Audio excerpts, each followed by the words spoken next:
Hi, brothers and sisters. I hope you well.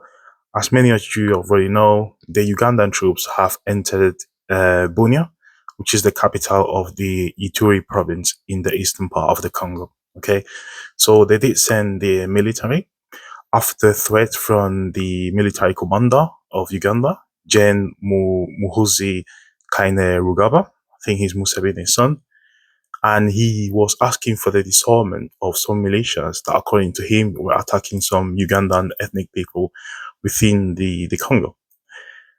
All this is happening now when the M23, the Rwandan troops, are basically taking Goma and also Bukavu. Now you have Uganda also getting involved, and they're using exactly the same excuse. They are protecting like the ethnic people there. Okay, so so the Ugandan military enter this region, and they provide no evidence whatsoever regarding the threat to this Bahima ethnic group, okay, and not showing any evidence to show that they've been killed in the DRC. So the statement was made amidst like heightened tensions in the region, and although the Ugandan military already has a presence there, okay, they reinforce the troops, which makes no sense for a threat that actually does not exist. Okay. So in response to this general's remarks, the Congolese Prime Minister, Judith Suminwa, she went to a summit of the African Union, and she did state that the Congolese government has no comments to make regarding the involvement of the Ugandan troops inside the Congolese territory. Okay. This is really sensitive because we have here another country, mainly this general who has been supporting Rwanda, Kagame. He also said that the M23, they are his brothers and sisters, and that they are protecting the ethnic people, the ethnic Rwandan people living in the eastern part of the Congo. So as you can see, there is a plot here. Okay, you have Rwanda and Uganda, as always has been in the past as well, together attacking the Congo and further destabilizing the eastern part of the Congo. Now, obviously, many of you might think that this general has a very legitimate cause, which is protecting these individuals, okay? So although the Congolese military in the border didn't do anything, they didn't stop these guys from entering the country, okay? This shows you the lack of control that the Congolese government has over the military, where many of them, ethnically, they are Rwandese or Ugandese. So they just do whatever they want in that area, okay? Now, there's a very important thing about Bunia, okay, in the Ituri Province, and is the discovery of oil, okay? So Bunia and the wider Ituri Province hold really significant oil reserves, and particularly near the Lake Albert, which is along the Uganda and DRC border. So on one side you have Uganda, and the other side you have the Congo. So there are companies like Oil of the DRC that have invested quite a lot of money in exploration, and they have identified promising reserves in Block 1 and Block 2 of Lake Albert. However, due to many complexities, a large-scale extraction has not yet started due to these challenges, poor infrastructure, these ongoing security concerns, and also the environment is not helpful. Okay, now there is a company which is really controversial company, and recently for the actions in Mozambique, where the Rwandan army went all the way to Mozambique to defend the interest of this French company, which is Total, okay? They went to defend the interest in Mozambique in order to counter the interest of the Chinese companies, okay? So now, Total Energies, they already have activities on the Ugandan side of the lake, okay?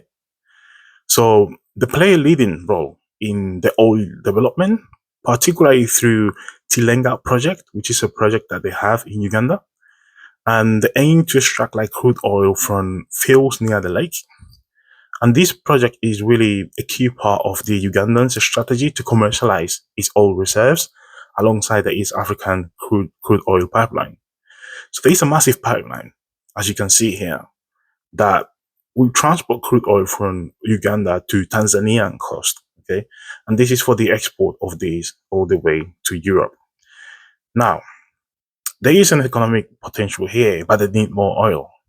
And this oil is also located on the other side of the lake, which is exactly where the Ugandan troops have moved into, okay, to take over.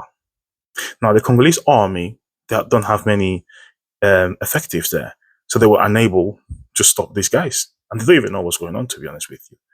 So now you have the Ugandan troops inside the Congo, and they are kind of pushing the so-called population out of that area, okay?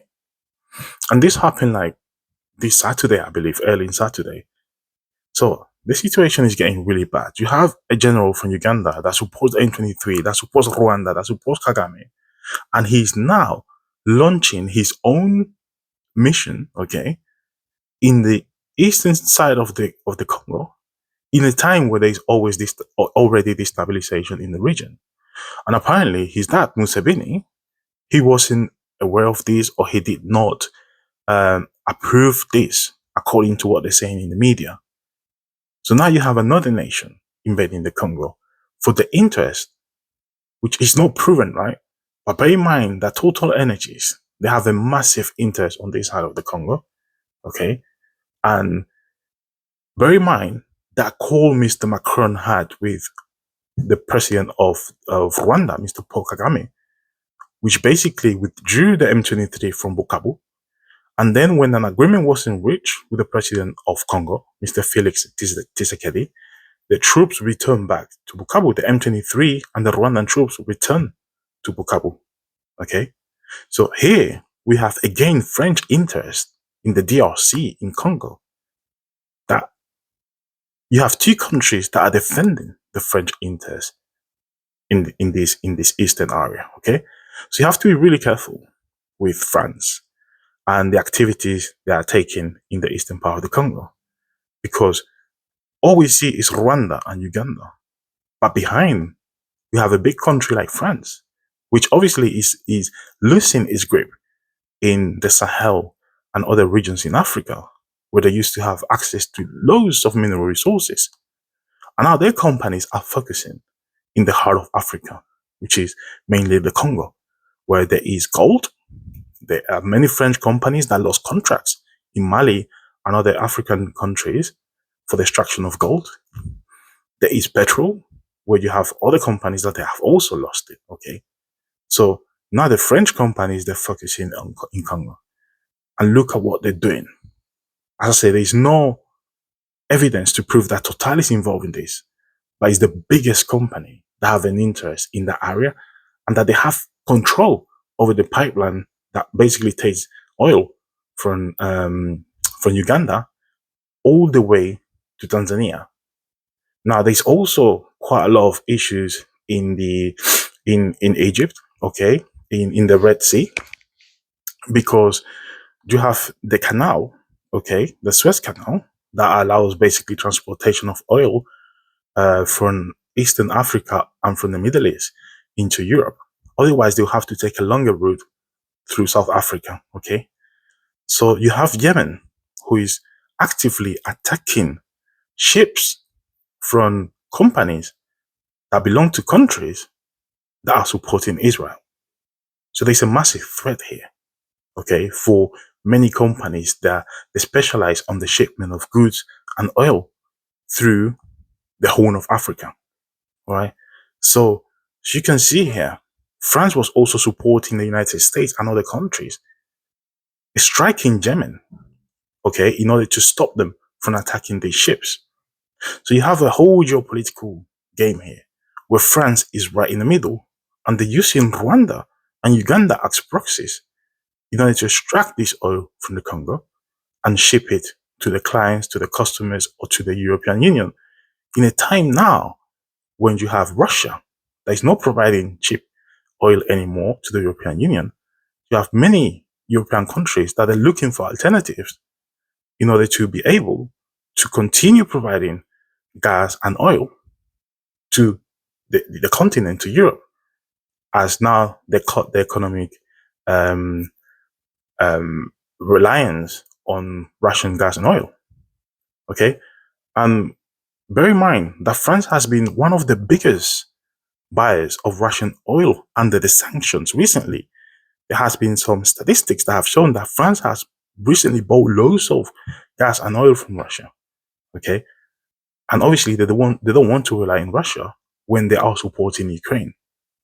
So watch this space, because Uganda is not there to help these ethnic Ugandans that live in the eastern part of the Congo. They're using exactly the same excuse as the M23 and Rwanda are using.